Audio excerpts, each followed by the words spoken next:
Okay, 3, 2, 1. Hello, welcome to the Life Breath Club's weekly meeting. Hang on, guys, while I get the other recording going.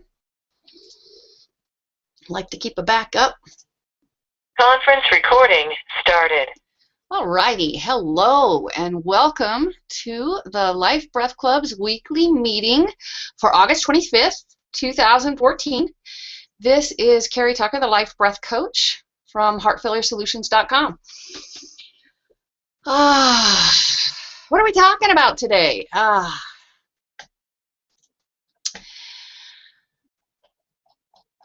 Is love important to health and wellness?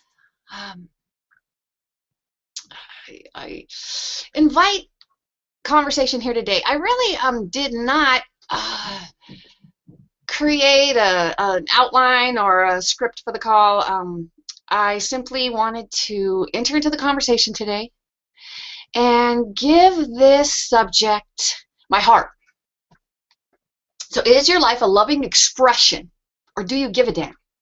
That was my question to you in your emailed invitation. Do you give a damn? The main ingredient of widespread health and wellness is a loving community. Is love something you offer to your neighbor, or something you reserve just for family? You know, why the heck is love so important to health anyway? I talk a lot in this weekly meeting space, as well as on the Heart Failure Solutions blog, about the study that was done in the 60s in Rosetta, Pennsylvania, by a team of scientists searching for the reason as to why citizens of Rosetta, Pennsylvania were not dying of heart disease. And they had obesity, they didn't exercise enough, they ate too much sugar, yeah, all those American problems.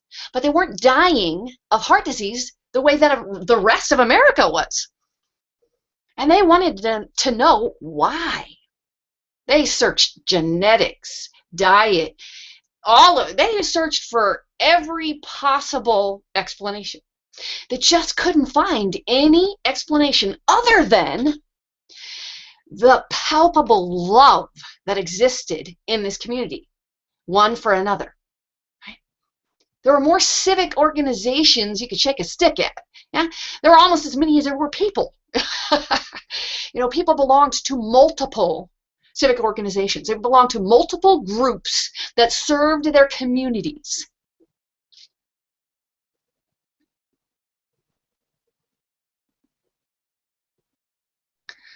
Because it was important. They minimized bragging, right? They really discouraged it. They discouraged bragging. They minimized failure. Yeah. They kept everyone in the fold. They didn't decide the good folks needed to squeeze out the bad folks. They didn't see anybody as bad. The community was a collection of individuals with one heart. And even though they didn't exercise enough, they ate too much sugar, ate too much fat, they did not die of heart disease. Now, that was the 1960s. How come this hasn't changed the approach the Western medical world takes towards heart disease? Good question. Boy, is that a good question. Why? Such an awesome question.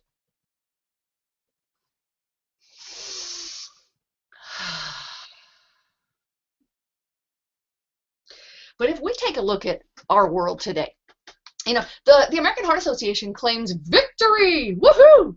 We're beating heart disease. The hell we are. We are not beating heart disease. It is still killing us. The #1 cause of death is heart disease. Now you think about clutching your chest and it's the big one. Falling to the floor, yeah, heart disease. No, that's a heart attack. Heart disease is a disease of your circulating blood. That's what heart disease is. Heart disease is a disease of your cardiovascular system, right? Okay, you can buy that. Well, your heart is the pump of your cardiovascular system. But is heart disease really just about your pump? Hell no. It's about your cardiovascular system. What's that? Heart, arteries, veins, blood vessels. You got to move that blood around your body, right? Oh, blood. You got to move the blood around your body with your cardiovascular system? Huh. Well, lo and behold, it seems blood is a part of your cardiovascular system. Dr. Majid Ali is someone I really am fond of quoting here on the Life Breath Club's weekly meeting space, and every book I've ever written, I'm sure, has a few quotes from the man. But Dr. Majid Ali tells us that heart disease is a disease of your circulating blood. The problem? It's dirty, gummy, and sticky. That's the problem with your circulating blood if you are succumbing to heart disease. Unfortunately, sometimes the first signs of heart disease are fatal. Yeah, that's all she wrote. Didn't know he had heart disease, and now he's gone. All right. Well, shoot. If we have no warning for the biggest killer of us all, are we in big, big trouble? Is there nothing we can do? Is our fate written in the stars? I mean, that's all she wrote? Really? Or can we take a look at Rosetta, Pennsylvania in the 1960s and say, hey, wait a minute here. These folks eliminated sticky, gummy, dirty blood with love? How the heck did they do that? With love.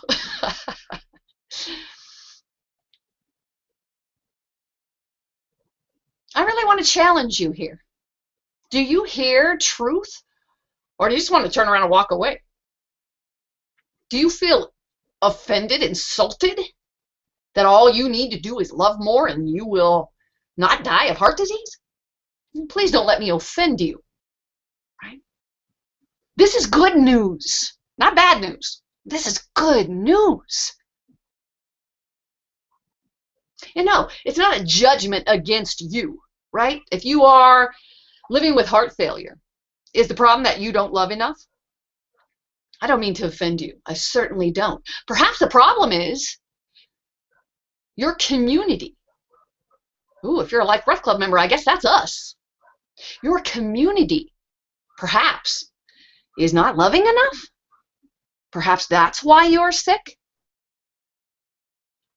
But of course, charity begins at home, right? Charity begins at home. Yeah, I like to really go home, like within. Right? You need to love yourself first before you can really love and care for your family, your friends, your neighbors, your community, the planet. Don't you? Doesn't it all begin with self-love? Just a question. I'm asking. So, let's get back to, are you sick because you don't love enough? Maybe. Whoops, now that we back up a minute. Perhaps, so I talked a lot about how the world is your mirror. If you are not seeing love in your mirror, then your community, right, what you are surrounding yourself, your environment, is not loving enough, and as a result, you are sick. However, if the world is mirroring us, don't we simply need to be love so that it is mirrored back to us? It's a good question, isn't it? Are we creating our lives with our thoughts, our words, and our actions, or are we not? Is the community creating us with its thoughts, its words, and its actions?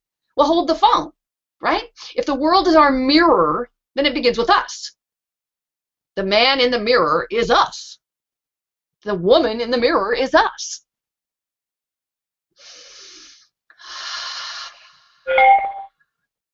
That's a heck of a place to begin, isn't it?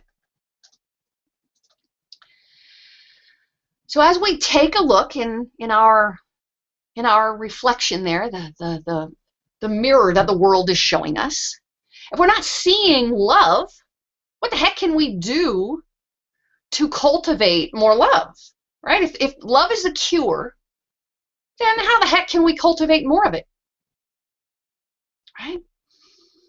I mean, I just alluded to that answer a minute ago, right? That it begins with self-love.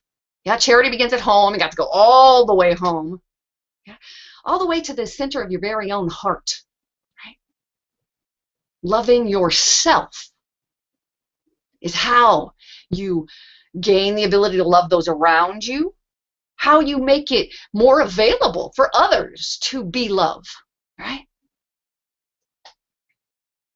But what it really comes down to, if we're creating our world with our thoughts, our words, and our actions, then we change what is reflected in the mirror the world's showing us. Yeah, well, what changes that is our thoughts, our words, and our actions. And if we have to come all the way home to self-love in order to accomplish global love, then what does that look like? Right? How can you love you more? If the problem is a lack of love, how can you love you more?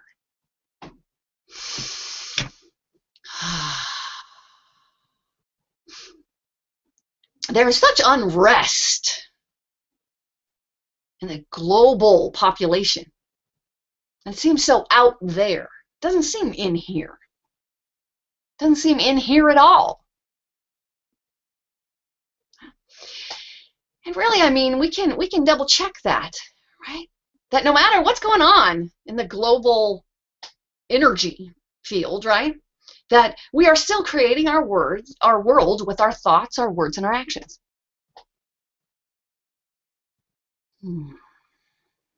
So if we can't change what's out there, and we're starting in here,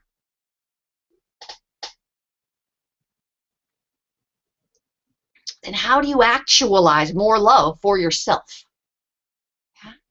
Love really isn't a thought, is it? It's an action. So how in the heck can you take action to love yourself more? Well, simply self-care, that's a no-brainer, right? So, you know, honor sleep. Really respect the value of sleep. That's a way to love yourself more, right?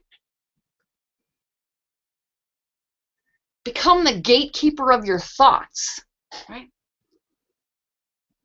When habitual thought shows up and one of those bullies that beats you up and tells you you're worthless begins to sound off, can the gatekeeper really ask the question, is it true? So much of our self-berating is bull. It's not even true, right? You know, would we sit back and let somebody else be bullied? Or, God forbid, would we speak up and bully someone else? Some of us, I don't know, maybe you have to, on self-reflection, really admit that, oh, yeah, maybe I do. And if you're finding that, then no wonder you're sick, right? But for the most part, I think most folks would say, no, I'm not going to bully someone. You know, you're not going to, you know, you're an adult. You know, that's childish, right? But would you stand around and listen to a very, you know, narcissistic personality disorder speak up and berate someone, you know, especially if they were someone you know and love? But, you know, even if they're not, you know, is that something you can ignore? You can walk past? Perhaps if you don't feel safe, you feel it's best. But, you know, what happens if you speak to that? Speak to the bully. Hey, what's your problem, bully? Or even perhaps, as the bully moves on the bully's way, you offer uplifting support, hug, comment to the bullied, yeah, the person who has been bullied. Yeah, there's no right way to go about bringing more light into the world. Right? Just shine. Right? So as we think about that, speaking up for the bullied, how about you when you're bullying yourself? How about speaking up for you? Right? Self-love. It all begins with self-love. And as we begin to allow that love to ripple out into our world, it just feels good, doesn't it? But have you ever stopped to consider that rippling love seems so simple, and perhaps you can acknowledge it's powerful, but can it heal the world of heart disease? That seems a stretch. But let's take that into consideration for a moment. So loving yourself, caring for yourself, sleeping better, choosing wholesome, nourishing food choices, right?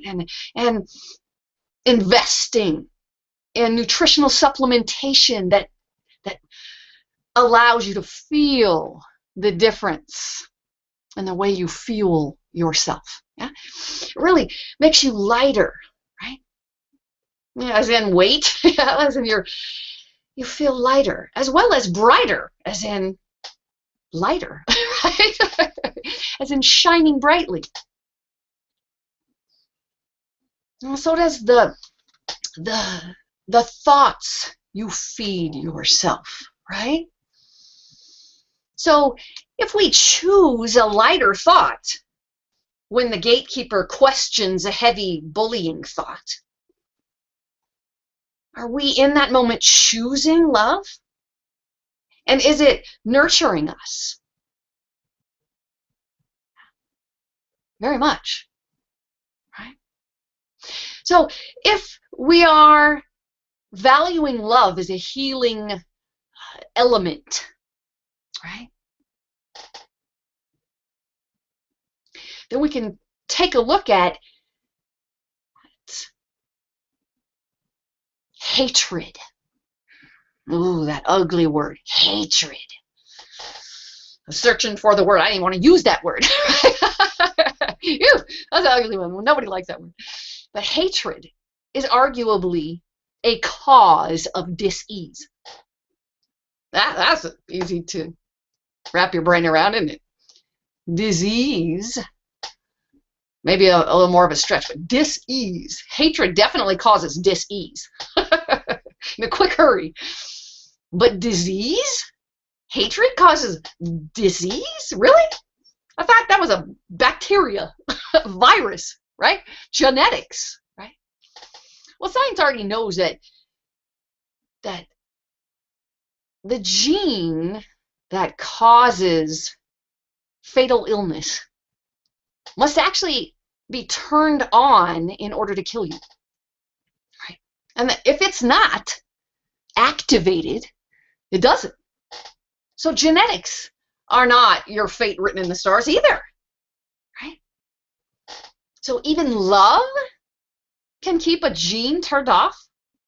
That's what science tells us. It's not my opinion. I'm just deferring to the wise folks who claim to know, right? So as we take a look around that, because hatred's a loaded word, isn't it? So what about judgment? Well, judgment's not really hatred, is it? You really need to discern in order to navigate life. Yeah, you're in deep trouble if you're not discerning, right? You'll step off a cliff, figuratively or literally. So you're discerning judgment, right? But so often, judgment hurts us when judgment can really serve us, right? It's helpful to judge others because it makes you more aware of what you can't accept within yourself, right? Because if what you're seeing in someone else bothers you, then it exists within you or you wouldn't even see it. Sometimes I lose folks in this part of the conversation. Let's go back to that. I love to share the story of the medicine man. So when Columbus sailed the ocean blue, or whatever the hell the real history of the United States is, when a big ship sailed into the Hawaii, even here, where the indigenous folks in the Hawaiian Islands, there's a lot of storytelling about that. They thought it was Lono, the god of the god Lono. Let's put it that way, coming in, from the ocean, because they couldn't fathom a ship that size. They'd never seen anything like that, right? In fact, they couldn't see it at first, right? The medicine man of sorts had to describe it to them. And suddenly it took shape on the horizon, like it had manifested, suddenly appeared, magic. It had been there all the while. They just had to receive some sort of aid in seeing what was invisible to their eyes, right? They couldn't fathom it because they couldn't fathom it, right? They couldn't see it because they couldn't fathom it, right?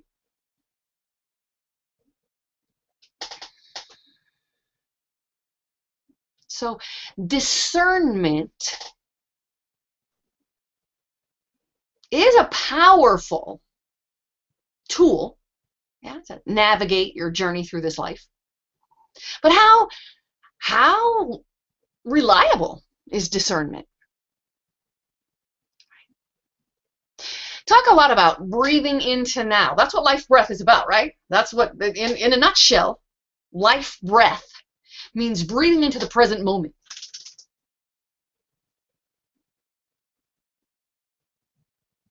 So when you're in this present moment, discernment becomes much more reliable.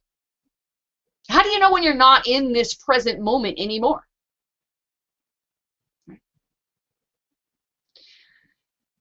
Presence precedes your senses, meaning presence precedes all feeling and all thought. Well, wait a minute. How are you going to discern anything without any thinking? Right? Well, thinking isn't an evil thing. It's just past tense. It's not present. That's all. It's not bad. It just isn't present. So as you slip into thought, you can back up into presence. Thought slips in and you back up into presence, into this present moment. Don't skip ahead. Don't fall behind, but stay in this present moment. Yeah, because thought does that, doesn't it? We anticipate the future. We yearn for the past. We grieve the past, right? Thought can do that. It takes us out of now.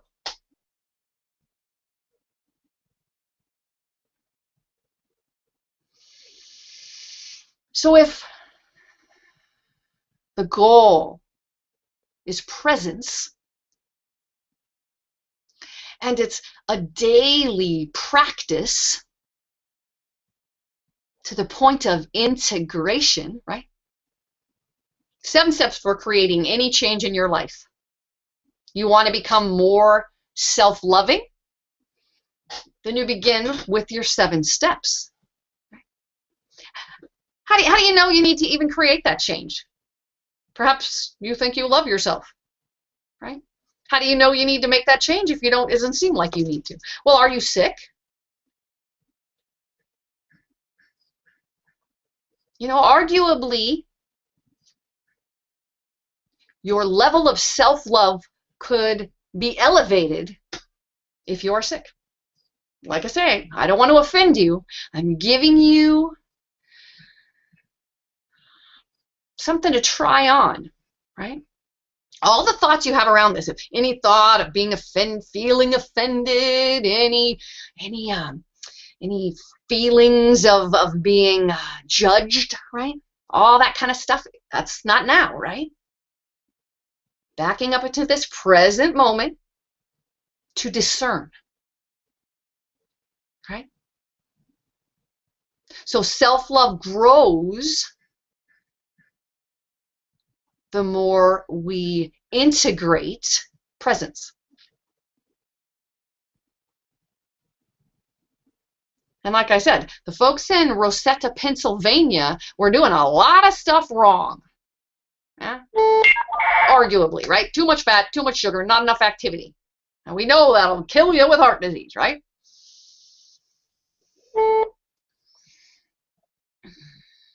Call coming in that we're ignoring because we are devoting our attention to 1 hour of life breath discussion because it commits us to our healing journey. Once a week, our commitment to 60 timed minutes of awareness on life breath, on health and wellness, and our dedication to it.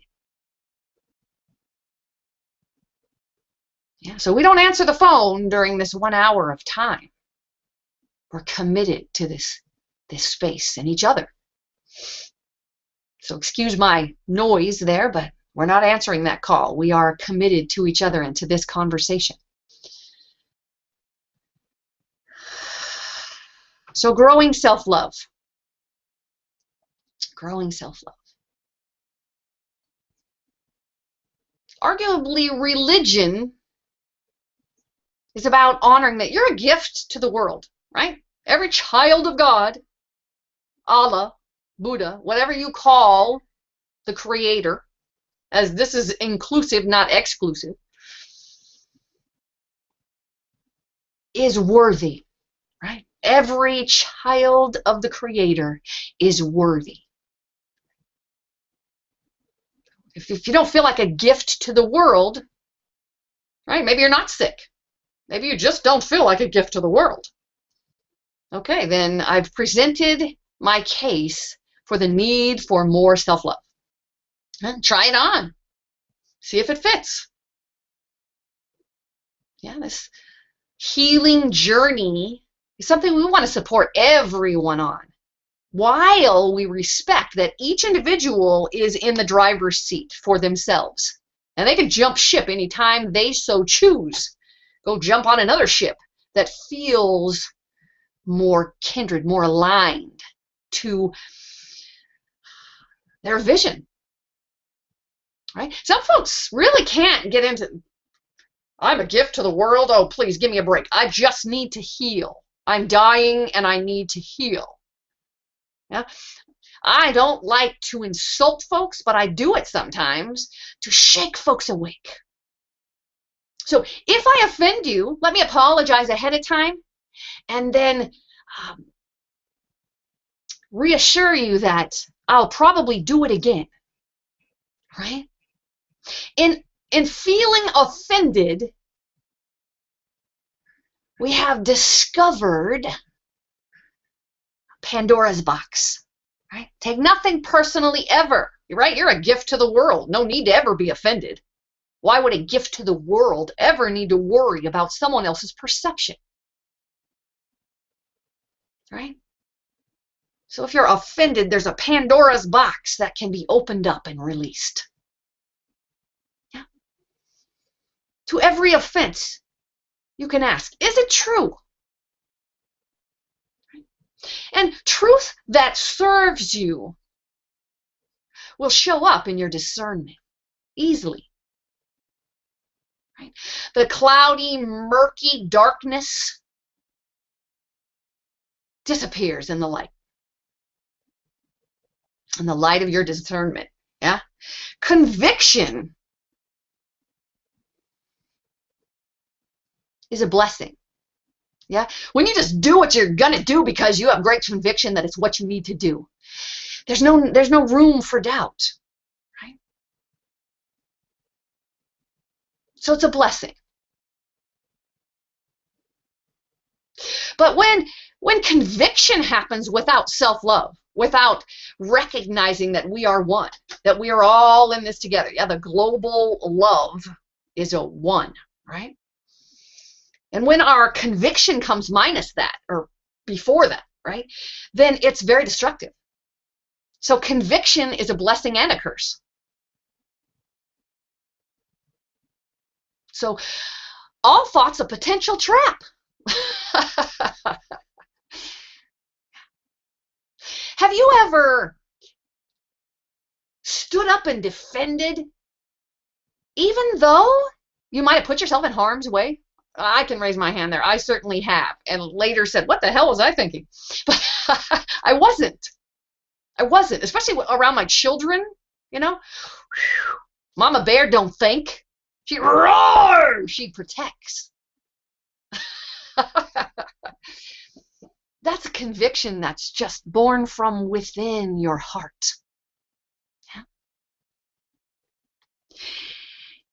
If your daily practice is on cultivating stillness, breathing into now, and exploring your presence that precedes your awareness, and allowing awareness to trickle in while you keep backing up to presence, right? Staying out of the destructive conviction and allowing discerning conviction, right? Yeah. Then awareness becomes a tool instead of a trap. Right? So that thought can serve you on your journey instead of trap you in your present circumstances, right? Keep doing what you're doing, keep thinking what you're thinking, keep getting what you're getting, right? You can't solve a problem with the same mind that created it, right? So as our awareness becomes more of a tool than a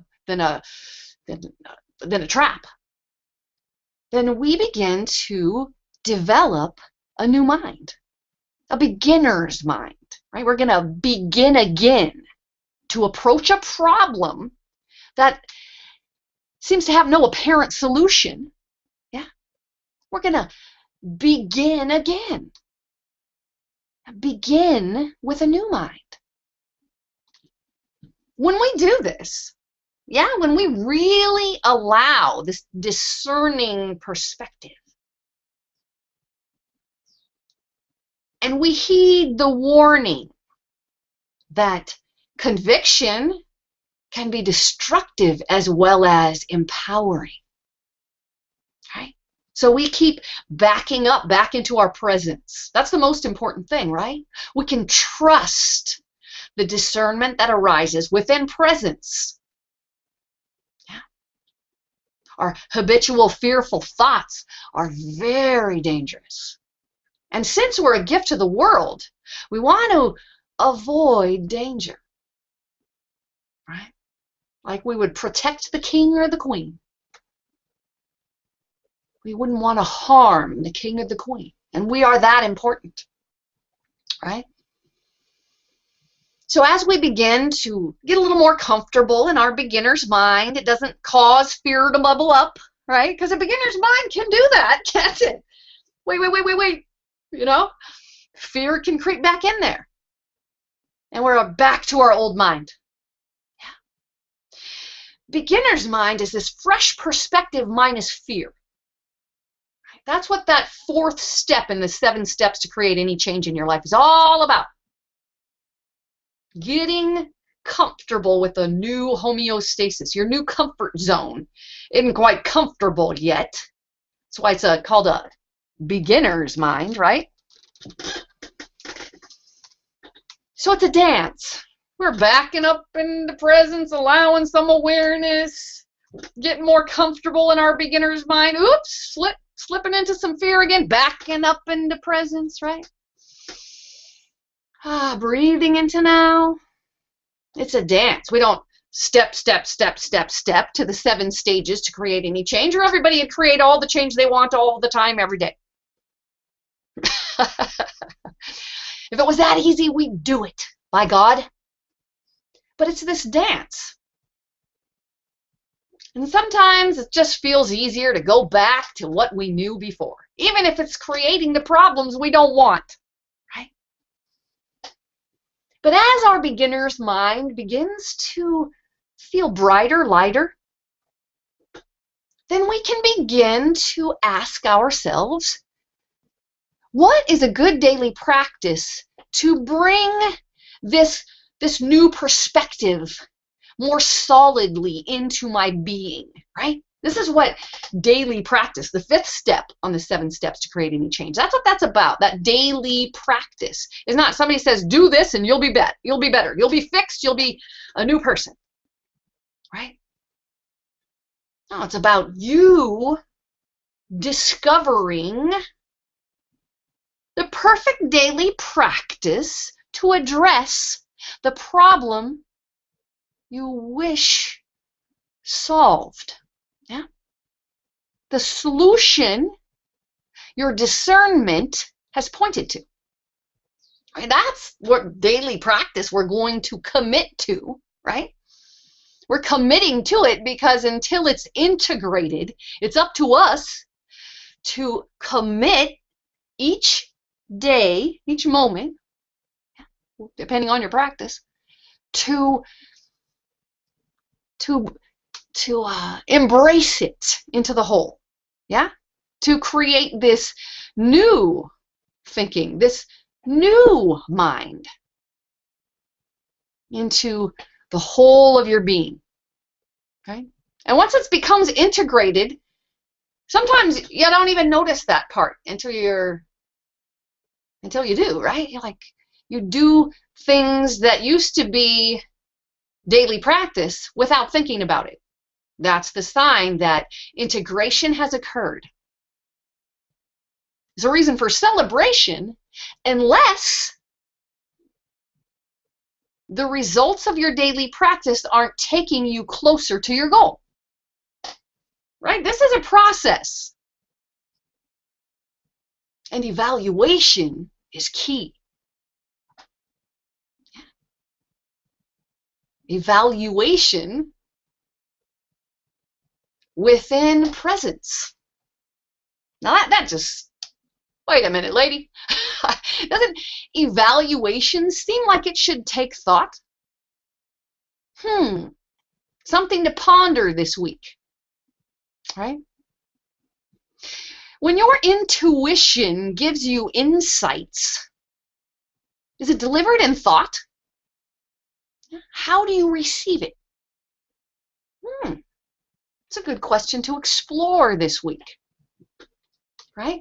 But if daily practice, you're no longer committed to it, you just do it without thinking, it's becoming integrated, and, well, look at here, cause and effect. And we can visualize the change that is occurring because of the daily practice that has become integrated. Hallelujah, time to celebrate. Don't lose the daily practice or allow your discernment to grow it, right? And then share your success, yeah? Those results you're celebrating, right? Share those. Share them with whoever will listen. Heck, especially yourself in your journal, right? Write it down, right? When you have established a daily practice that really integrates and serves you, your wholeness, your wellness, you have really covered some ground on your healing journey. Yeah? So cultivate, we're not part of the daily practice that got you to the point of some success was that coming back to now, that cultivating the stillness, where stillness is the only place you can enter the present moment. Even within chaos, right? Remember when I worked in a hospital setting and bing, bing, bing, that notification in the overhead speaker that tells us that there is a cardiac respiratory arrest, a life-threatening situation going on in the room that the overhead announcer is about to say. And we're all going to run to that room and initiate CPR, right? And yet, even within that chaotic moment is a deep, profound stillness, right? Once I run to the room and I present myself at the head of the bed to assess airway, breathing, circulation. I do it from a very still place amidst the chaos. Yeah, I need to be very still and thoughtful. The airway must be patent. There must be breath exchange. Yeah, air must move in and out of the lungs, right? And circulation. You must be able to palpate a heartbeat, or you got to manually do it, right? So major chaos, and yet profound stillness that allows you to do your job, right? So stillness, I love to point to nature. Nature's a great place to cultivate stillness. Find a wonderful, awesome spot. Yeah, where Mother Nature just makes you go, wow, right? When you look at a spectacle of nature, can you feel the stillness it creates? Like, oh, like an awe, doesn't it? It brings you now, doesn't it? That's some profound exploration of stillness right there, right? So stay there a minute, stay there a minute. We're in nature, right?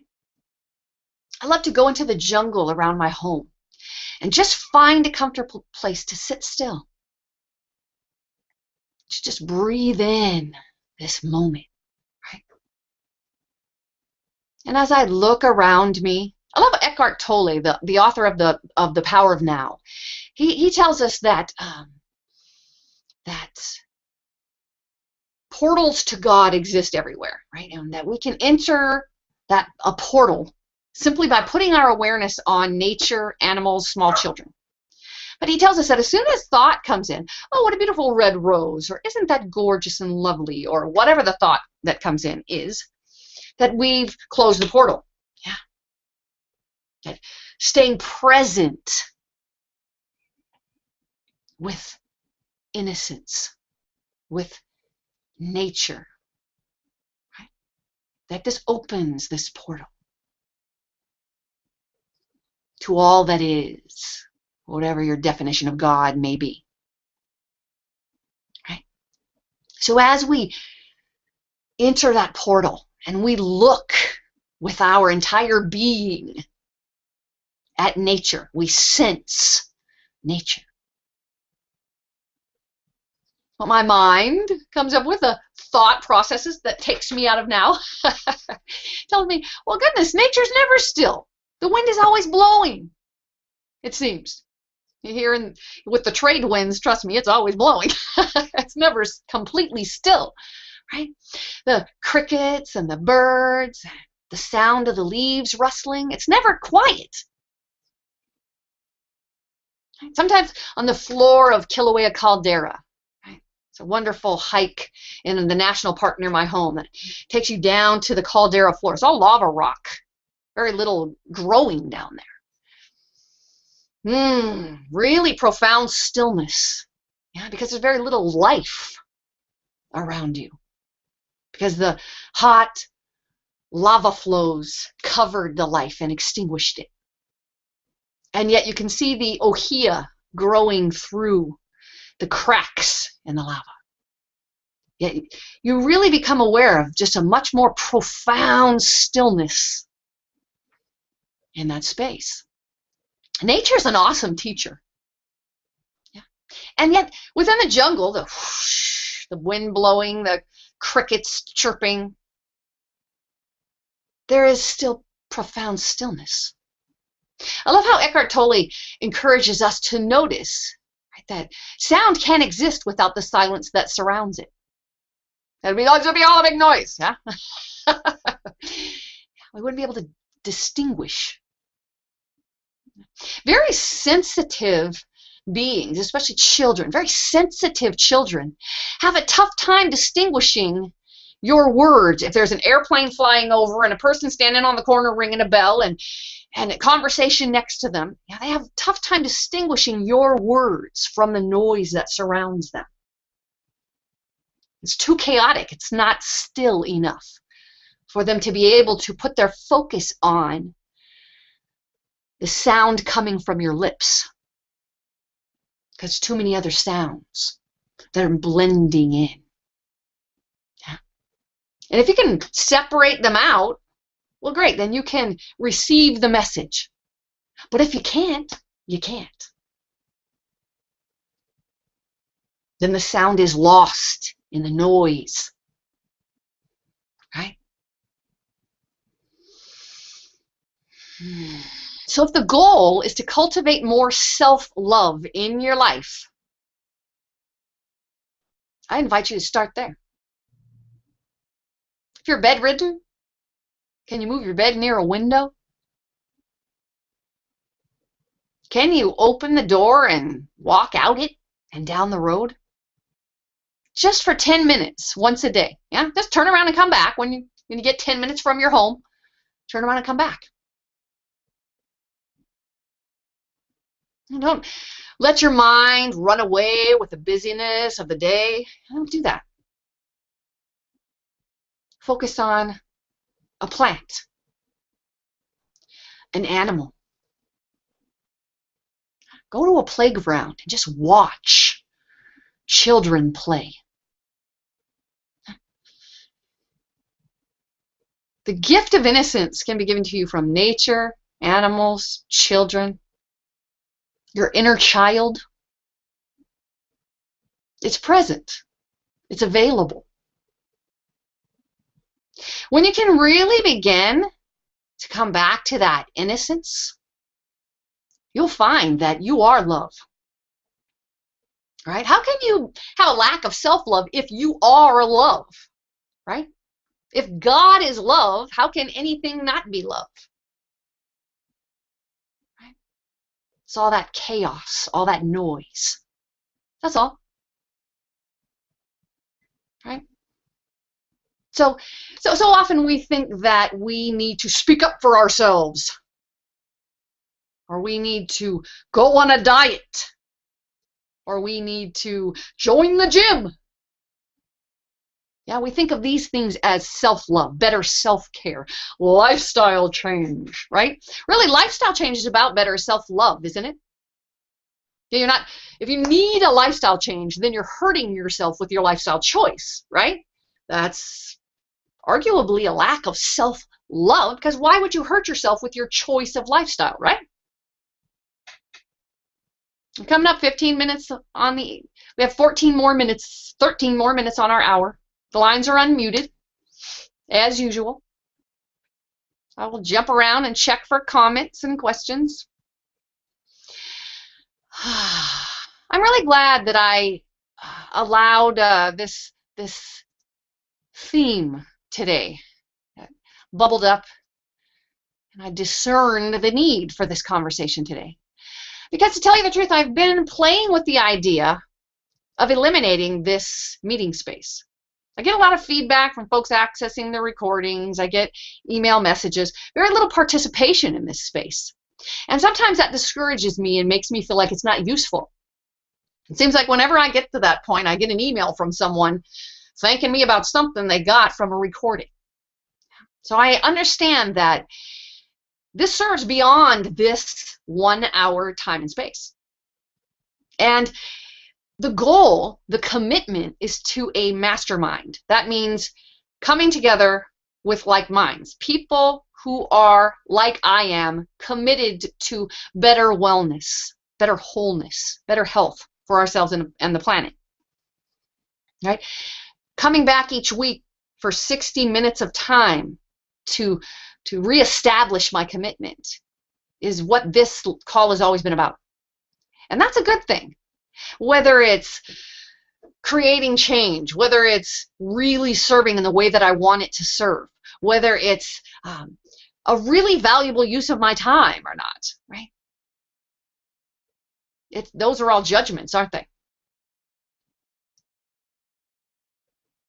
So as I explore the topic of love in this 60-minute space today, I'm reminded that this can't possibly hurt, right? Perhaps it won't make us more sustainable. I've had a lot of criticism that how can this free meeting space, this commitment to give charitably 1 hour of my time each week, how can that possibly make me more sustainable? Isn't that hurting me? Isn't that taking away from the likelihood that Heart Failure Solutions, as a service to the planet, will survive? How can that serve moving forward? All of those are simply good questions. In your Sacred Breathing Handbook, there's some awesome food for thought around questions and the questions that we ask ourselves. Now, we can ask good questions or we can ask really, really bad questions, right? Because your mind will search for answers. That's why, there are no bad questions. There are no stupid questions. Amen. But there are bad questions. If what you're asking yourself, you do not want the answer to, right? So a good question for me is, how can my commitment to a health mastermind once a week benefit the whole of the Life Breath Club? Yeah. The Life Breath Coach is simply one member, but it benefits me as well. We are one, right? So take a look at how love shows up in your life. Remember that hate is not the opposite of love. It's actually simply a separation of love is the opposite of love. In fact, arguably, hatred is very close relative of love. You got to care a lot to really hate someone, right? So look and see, where are you separated from love? This may be a better question. And where you see hate, how can you shine a light on it, right? Because if you're already caring enough to hate, then your heart must be engaged, right? How can you shift and open your embrace? If you're caring, but you're hating, perhaps your embrace isn't big enough. I know this is a lovely dance I've been allowing myself.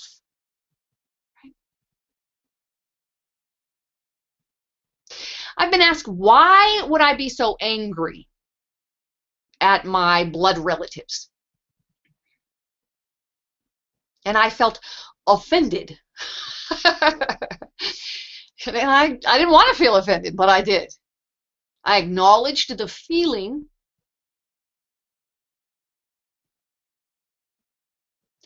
And I waited for a reply to the question that uplifted me, empowered me, right? So why be angry when you can forgive? That's the question that offended me, right? I grappled with that one. Am I simply wrong for being angry and right for forgiving?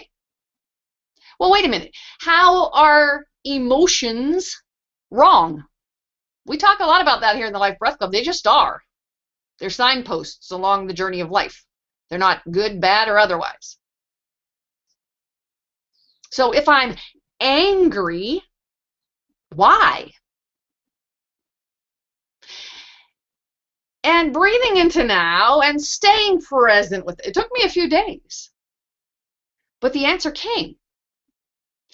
Because I love me too much not to be angry. Just if someone walked up to your grandma and slapped her across the face, you would care too much not to be angry. Right? It wouldn't be negative. It would be logical, rational. It would spur you to action to stop your grandmother from being slapped again, right? So how can that answer serve me to shine a light on hatred? Certainly don't want hatred in my life. Anger is not hatred, right? Anger is separation from love, perhaps. Anger is devotion to loving myself, perhaps, right? So as I allow my anger, How do I continue to create love in my life for myself and the planet?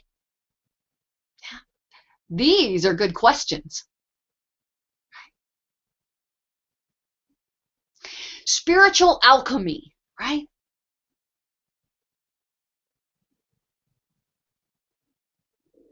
Can hate become love with intention? Is it true? Can it? Can you be inspired by angry, hateful thoughts? To breathe into this present moment, put your focus on your heart. Perhaps think of a memory that causes your heart to swell with love. And breathe that love through your heart.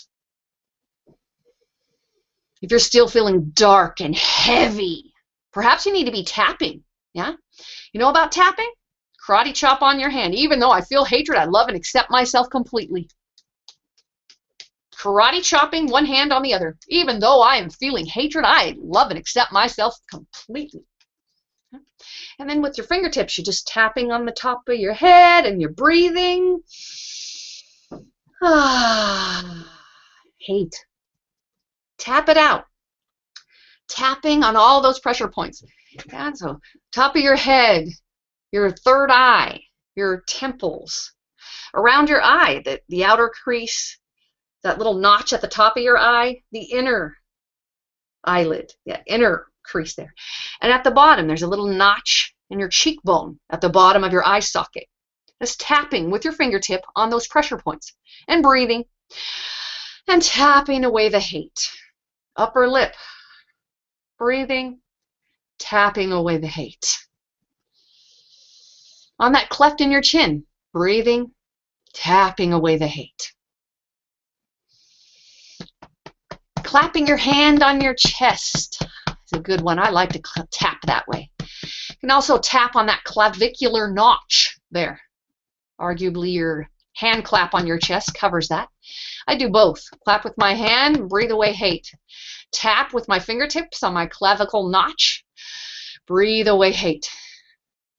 Tap below on my rib cage, nipple line, below my breast tissue, right? You can feel it. You'll find, if you tap around in that general area, you'll find your pressure point. With my fingertips, tapping and breathing away hate. Hugging myself so that I can tap my midline, right? So that under your armpit on each side. Cross your arms over, you can reach both sides at the same time. You can hug yourself a bit and give yourself some tapping on that pressure point. Tap up and down your midline there. You'll find it. Woo-hoo-hoo.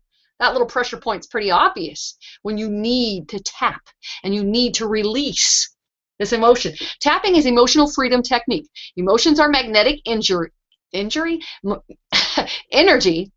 Emotions are magnetic energy. And tapping, this simple act of tapping on pressure points, opens up the meridians in your nervous system to allow these magnetic frequencies to pass through you. They're not intended to be held within you. It's simply when you can't allow emotion that it gets trapped within your vessel that's carrying you through this life, right? You got to rid yourself of those trapped energies, right? As you tap and allow them to be released, then breathing into that happy memory, breathing that happy memory through your heart, in and out, in and out, really becomes more effective, right? Because these trapped emotional frequencies, magnetic frequencies, are not interfering with that flow of life energy, right? So cultivate more love in your lives. We're 1 minute to the top of our hour. Congratulations on giving yourself 60 minutes of focused attention towards healing yourself and the planet. Yeah. Love will do it. And your breath is the way to access more of it now. Right?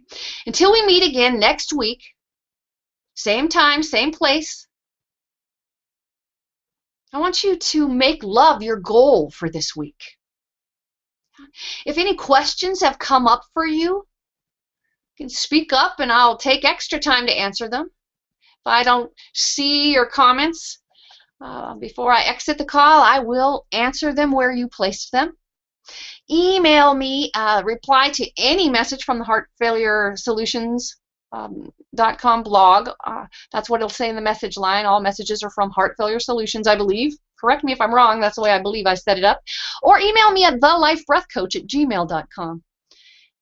Ask your questions so that you can be more powerfully focused on love. Yeah. Questions can serve you if you let them. So until we meet again next week, aloha nui, and be so very good to yourself and everyone around you. See you next week. Conference recording stopped.